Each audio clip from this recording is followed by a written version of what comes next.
गोटे थर सुवर्णपुर एक ग्राम कालू नामक एक चोर ता फैमिली सह रहुला। जंगल रास्तार जाउथिबा लोक मानकु लुटिबा ता परिवार पेशा। चोरी करथुवा समय जदि कालूर विपक्ष रे किए कहूला ताहले से ता जीवन नबाकु भी पछौ नथला। तापरे गोटे दिन ता स्त्री, अरे तमर आज जीवारे मन अछि, एते दिन हलानी हाथकु किछि आसीनी, एमिति चाली रहइबो जदि आम घर केंदे चलिबो, जल्दी जाओ लोक आसीबार समय होई गलानी, जदि दुहीपर होइजिबो ताहले केही आसीबेनी, तापरे तुमको खाली हाथ में फेरिबाकु पड़िबो।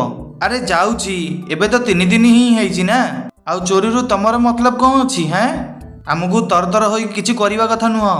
थरे लोक माने आम चोरी कथा जानि दैथिले, आउ पाखकु आसीबाकु डरिबाकु लागिथिले। किछि दिन परे लोक पुणी आउथरे आसीबे, आउ से घटना को भूली भी जाइथिबे।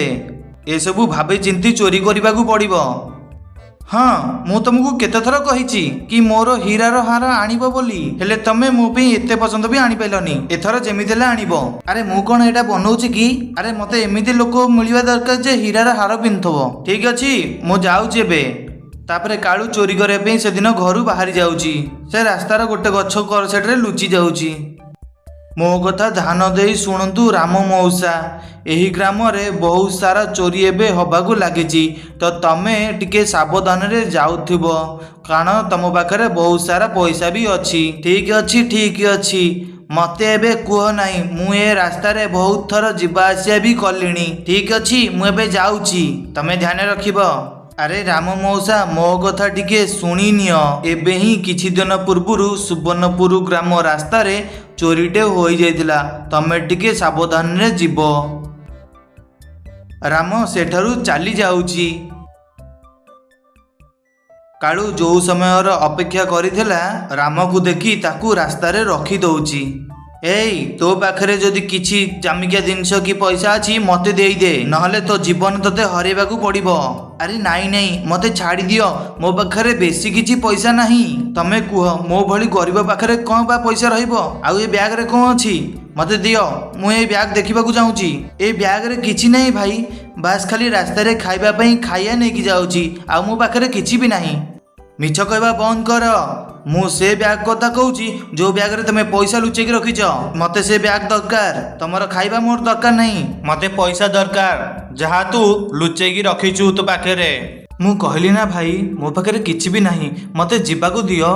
तू एते सहजरे मानिबुनी, पैसा दे दे, नहले कालू ताकू छुरी देखौछि आउ ताठू ता पैसा को छड़ेई नौछि। नहीं भाई मो कथा टिके सुन, मो झियर बाहागर पई पाख गाँव रु जनठू धारे आनिछि, जदि पैसा न नेकी जाए ताहले मो झियर बाहागर भांगी जीवो।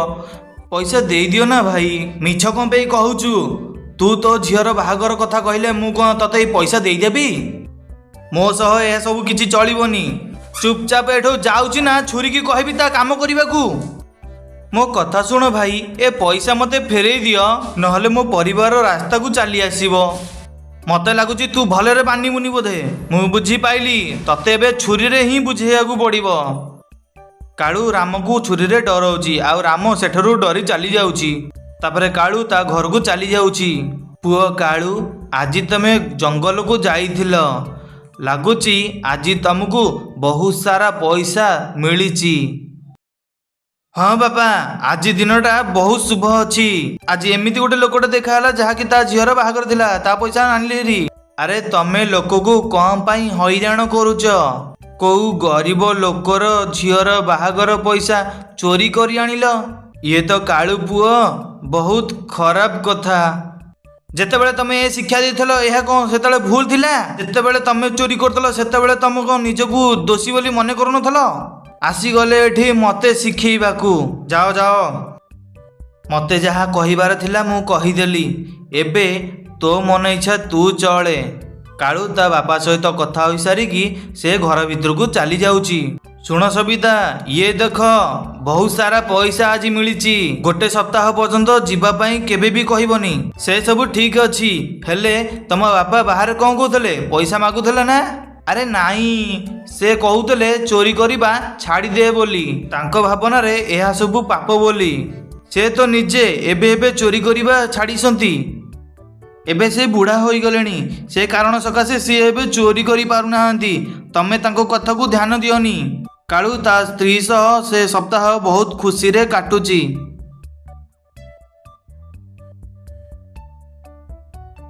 ଦୁଇ ସପ୍ତାହ ବିତିଗଲା ପରେ କାଳୁ ପୁଣି ଆଉଥରେ ଚୋରି କରିବା ପାଇଁ ବାହାରି ଯାଉଛି। ଆଜି ମତେ ଆଉ ଗୋଟେ ବାଟରେ ଯିବାକୁ ପଡ଼ିବ। ଶୁଣିଛି ସେ ରାସ୍ତାରେ ଆଜି ସୈନିକମାନେ ଜଗି ରହିଛନ୍ତି। କାଳୁ ଯୋଉ ରାସ୍ତାରେ ଯାଉଥିଲା ହରି ତା ଝିଅ ସହିତ ସେଇ ରାସ୍ତାରେ ଆସୁଥିଲା। ଝିଅ ଟିକେ ଜୋର ଜୋରରେ ଚାଲ, କିଛି ସମୟ ପରେ ଆମ ଗାଁଟା ଚାଲି ଆସିବ। ଆମ ସହ କିଛି ଘଟଣା ଘଟିବା ଆଗରୁ ଆମ ଗାଁରେ ଆମେ ପହଞ୍ଚିଯିବା ବହୁତ ଜରୁରୀ ଅଟେ। ଏ ରାସ୍ତାରେ ଚୋର ନାହାନ୍ତି ବାପା। ହଁ ମୁଁ ଭଲରେ ଜାଣିଛି। ହଁ ମୁଁ ଜାଣିଛି ସେ ରାସ୍ତା ପରି ଏ ରାସ୍ତା ନୁହେଁ। କାଳୁ ସେ ତିନି ଜଣକୁ ଆସିବାର ଦେଖିଲା।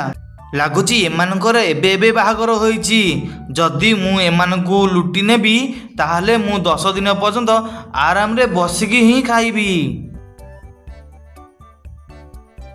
ଏଇ ଚୁପଚାପ ତମ ପାଖରେ ଯାହା ଗହଣା ପଇସା ଅଛି ମତେ ଦେଇଦିଅ, ନହେଲେ ତମେ ବଞ୍ଚିକି ଏଠାରୁ ଯାଇପାରିବନି।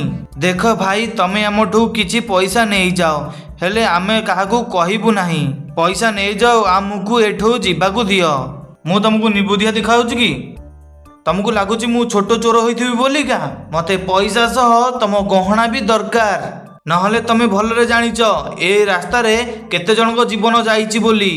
ତମ ଜୀବନକୁ ଯଦି ଲୋଭ ଅଛି ଏଠାରେ ପଇସା ଆଉ ଗହଣା ରଖିଦେଇ ଚାଲିଯାଅ। ଆରେ ଭାଇ, ଆମର ସବୁ ସୁନା ଗହଣା ଏଇ ବ୍ୟାଗରେ ହିଁ ଅଛି, ଆକୁ ନେଇଯାଅ ଆଉ ଆମକୁ ଯିବାକୁ ଦିଅ। ଆଉ ସେ ମଙ୍ଗଳସୂତ୍ର ଆଉ ସେ ଗଳାର ହାର ସେଟା କିଏ ଦବ? ତାକୁ ବି ବାହାର କରିକି ଏଠି ରଖିଦେଇ ଚାଲିଯାଅ। ନାଇଁ ନାଇଁ, ମୁଁ ଏ ହାର ଦେଇପାରିବି ନାହିଁ, ଏଥିରେ ମୋ ମାର ସ୍ମୃତି ଅଛି। ଭଗବାନଙ୍କ ପାଇଁ ୟାକୁ ମୋଠୁ ଛଡ଼େଇ ନିଅନି। ଭଗବାନଙ୍କ ପାଇଁ ଯଦି ଛାଡ଼ିଦେବି ତାହେଲେ ଆମ ପରି ଚୋରମାନଙ୍କର କ'ଣ ହବ? ନିଜେ ହାରକୁ ବାହାର କରିଦିଅ, ନହେଲେ ମୁଁ ଏ ହାରକୁ ବାହାର କରିଦେବି। ଭଲରେ ବୋଧେ ବୁଝିପାରିନ ତମେ। ଭାଇ, ମୋ ଝିଅର ବାହାଘର ଏବେ ହିଁ ହେଇଛି କିଛି ଦିନ ପୂର୍ବରୁ। ଆଉ ଇଏ ମୋ ଜୁଆଇଁ। ହାରଟା ଆକୁଆ ମା ଦେଇଥିଲା, ଯାହାକି ସେ ଆଉ ଏ ଦୁନିଆରେ ହିଁ ନାହିଁ। ତ ସେ ଏ ହାର କେମିତି ଦେଇପାରିବ? ଲାଗୁଛି ତମେ ଏମିତି ବୁଝିବନି। ଲାଗୁଛି ମତେ ମୋ ଛୁରୀ ବ୍ୟବହାର କରିବାକୁ ହିଁ ପଡ଼ିବ। କାଳୁ ହରିକୁ ଛୁରୀ ମାରି ଦଉଛି। ଚୁପଚାପ ହାର ଦଉଛୁ ନା ଏବେ ଆଉ କିଛି କହିବାର ଅଛି? ହରି ଡରିକି ହାର ଦେଇ ଦଉଛି ଆଉ ସେଠାରୁ ସିଏ ଚାଲି ଯାଉଛି। ତାପରେ ସେଠି ହଠାତ୍ କରି ଗୋଟେ ଭୂତଟେ ଚାଲି ଆସୁଛି। ଲାଗୁଛି ଆଜି ଦିନଟା ତୋ ପାଇଁ ଭଲ ଅଛି। ପଇସା ଆଉ ସୁନା ଜିନିଷ ସହିତ ହାର ବି ମିଳିଗଲା। ତମର ଏଥିରେ ନବା ଦେବା କ'ଣ ଯାଉଛି? ତମେ କିଏ? ମୁଁ କୋଉ ଭୂତକୁ ଡରେନି। ମୁଁ ବି ଡରେଇବା ବାଲା ଭୂତ ନୁହଁ। ମୁଁ ଗୋଟେ ବୁଦ୍ଧିମାନ ଭୂତ ଅଟେ। ରାସ୍ତାରେ ଯିବା ଆସିବା ଲୋକମାନଙ୍କଠୁ ସୁନା ଗହଣା ପଇସା କ'ଣ ପାଇଁ ସବୁ ଲୁଟି ନେଉଛ? ଏଥିପାଇଁ ଲୁଟୁଛି କି ପଇସାର ଅଭାବ ମୋତେ ଯେମିତି ହବନି। ସତ? ହଁ, ମୁଁ ବି ଯାହା କରୁଛି ତାଙ୍କ ମାନଙ୍କ ପାଇଁ କରୁଛି। ମୋ ସ୍ତ୍ରୀ ବହୁତ ଦିନ ହେଲା ହିଁ ହୀରାର ହାର ମାଗୁଥିଲା। ଆଜି ଏ ହାର ଦେଖିକି ସେ ବହୁତ ଖୁସି ହୋଇଯିବ। ହେଲେ ତାକୁ ଖୁସି କରିବା ପାଇଁ ତମକୁ ଏତେ ସାରା ପାପ କରିବାକୁ ପଡୁଛି। ଆଉ ଏଟା ବି ଜାଣ, ପାପ କଲା ପରେ ତାକୁ ଭୋଗିବାକୁ ବି ପଡ଼ିବ। ସବୁ ପାପର ଦଣ୍ଡ ଅଛି। ଏସବୁ ବେକାର କଥା। ଏ ପାପ ପୁଣ୍ୟ କିଛି ହୋଇନଥାଏ। ଆଜି ଯାହା ମିଳିଛି ସେଟା ମୋର, କାଲି ଆଉ କାହାର ବି ହୋଇପାରେ। ବାସ୍, ମୁଁ ବି ଠିକ୍ ତୋ ପରି ହିଁ ଭାବୁଥିଲି। ପୂର୍ବ ଜନ୍ମରେ ତୋ ପରି ବଡ଼ ଡକାୟତଟେ ମୁଁ ଥିଲି। ପାପ କରିବାକୁ ମୁଁ ଡରୁନଥିଲି। ହେଲେ ଦେଖ ମୋ ଅବସ୍ଥା ଏବେ କ'ଣ ହୋଇଗଲାଣି।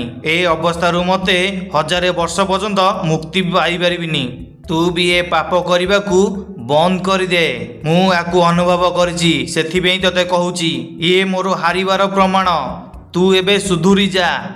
ହେଲେ ତାଙ୍କର ଆବଶ୍ୟକ ପୂରଣ କରିବାକୁ ମୋତେ ଚୋରି କରିବାକୁ ପଡ଼ିବ। ମୋତେ ଚୋରି ଛଡ଼ା ଆଉ କିଛି ଆସେନି। ମାନେ ତୋ ସ୍ତ୍ରୀ ପିଲା ଛୁଆମାନଙ୍କର ଖୁସି ପାଇଁ ତୁ ଏ ପାପ କରି ଚାଲୁଛୁ। ଏଥର ଗୋଟେ କାମ କରେ, ତୁ ଏବେ ବହୁତ ପାପ କଲୁଣି। ଏ ପଇସା ଆଉ ଗହଣା ସହ ତୋ ପାପକୁ ବି ବାଣ୍ଟିକି ଦେଖେ। ସେତେବେଳେ ତୁ ଦେଖିବୁ ତୋ ପାପକୁ ସେ ଗ୍ରହଣ କରିବେନି। ତୁ ଯଦି ବିଶ୍ୱାସ କରୁନୁ, ତୁ ଥରେ ତମ ଘରେ କହିକି ଦେଖେ। ମତେ ମୋ ପରିବାରକୁ କିଛି ପଚାରିବା ଆବଶ୍ୟକ ନାହିଁ। ସେ ମୋ ପାଇଁ କିଛି ବି କରିପାରିବେ। ଆଉ ସେ ପାପକୁ ଗ୍ରହଣ କରିବା କଥା ସେ ଯେମିତି ହେଲେ ବି କରିବେ। ଏବେ ହିଁ ଯାଇକି ପଚାରୁଛି। କାଳୁ ଭୂତ ସହ କଥା ହେଇକି ଘରକୁ ଯାଉଛି। ଇଏ ନିଅ, ହାର ଆଣିଛି, ଆଉ ଏଥିରେ ପଇସା ବି ଅଛି। ଏବେ ମୋତେ ମାସେ ଯାଏଁ ଚୋରି କରିବାର କିଛି ଆବଶ୍ୟକ ବି ନାହିଁ। ବହୁତ ଭଲ। ତମେ ମୋତେ କେତେ ଭଲ ପାଉଛ। ମୁଁ ଯାହା ବି ତମକୁ ମାଗୁଛି ତମେ ମୋ ପାଇଁ ଆଣି ଦଉଛ। ଏ ହାର ବହୁତ ପସନ୍ଦ ଆସିଲା। ଆରେ ସବିତା ତମ ପାଇଁ ସବୁ ତ କରୁଛି, ଏବେ ତମକୁ ଗୋଟେ କାମଟେ କରିବାକୁ ପଡିବ। ଆଜି ମୁଁ ତମ ପାଇଁ ସବୁ କିଛି କରିବା ପାଇଁ ପ୍ରସ୍ତୁତ ଅଛି। ତମେ ଯାହା କହିବ ମୁଁ ସେଇଟା କରିବି। ଏସବୁ ତମ ପାଇଁ ଆଣିବାକୁ ମତେ ବହୁତ ପାପ କରିବାକୁ ପଡୁଛି। ମୁଁ ବହୁତ ପାପ କରିଛି। ତମେ ମୋ ପାପରୁ ଅଧା କିଛି ନବ କି? ତମର କର୍ତ୍ତବ୍ୟ ତମ ପରିବାରର ସବୁ ଇଚ୍ଛା ପୂରଣ କରିବା। ମୋର କଣ ଯାଉଛି? ତମେ କୋଉଠି ମାଡ଼ ଗୋଡ଼ି କରିଛ? ସବୁ ପାପ ତମେ କରିଛ। ଲୋକମାନଙ୍କୁ ମାରିବା ଆଉ ତାଙ୍କ ବାହାଘର ଚିକିତ୍ସାର ପଇସା ଛଡ଼େଇ ନେବା ସବୁ ପାପ ତମେ କରିବ। ମୁଁ ତମକୁ କହିଥିଲି କି ଲୋକମାନଙ୍କୁ ଲୁଟିବାକୁ ତମେ ପାପ କର। ମୁଁ ତ ଚାହୁଁଛି ତମେ ଭଲ କାମ କର, ଭଲ କାମ କରିକି ପଇସା ରୋଜଗାର କର। ହେଲେ ମୁଁ ତମର ଅଧା ପାପ କଣ ପାଇଁ ମୁଣ୍ଡେଇବି? ସବୁ ପାପ ତ ତମେ କରିଛ। ତମେ ଶାସ୍ତି ପାଅ। ମୁଁ ନର୍କକୁ ଯିବାକୁ ଚାହେଁନି। ତମେ ଯିବ। ଯିଏ ପାପ କରିବ ସିଏ ନର୍କକୁ ଯିବ। ତାପରେ କାଳୁ ତା ସ୍ତ୍ରୀ କଥା ଶୁଣି ସାରି ଭୂତ ପାଖକୁ ଚାଲି ଯାଉଛି। ବହୁତ ଜଲ୍ଦି ଫେରି ଆସିଲୁ। କଣ ତୋ ସବୁ ପାପକୁ ତାଙ୍କୁ ଦେଇଦେଲୁ? ମୁଁ ତମ କଥାକୁ ବୁଝି ପାରିଛି, ହେଲେ ସେ ମୋ ପାପକୁ ଗ୍ରହଣ କରିବା ପାଇଁ ରାଜି ନୁହନ୍ତି। ସେ ତ କହୁଛନ୍ତି ଏହା ସବୁ ମୋର କର୍ତ୍ତବ୍ୟ ଥିଲା। ମୁଁ ତ ତତେ ପ୍ରଥମରୁ ହିଁ କହିଛି ପାପକୁ ଗ୍ରହଣ କରିବା ପାଇଁ କେହି ବି ରାଜି ହେବେ ନାହିଁ।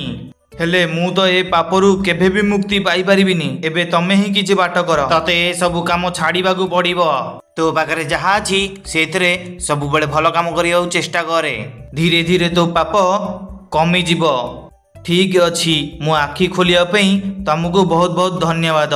ଆଉ ସେଇ ଦିନଠୁ କାଳୁ ତା ଚୋରି କାମ ଛାଡ଼ି ବିଲରେ କାମ କରିବାକୁ ଲାଗିଲା।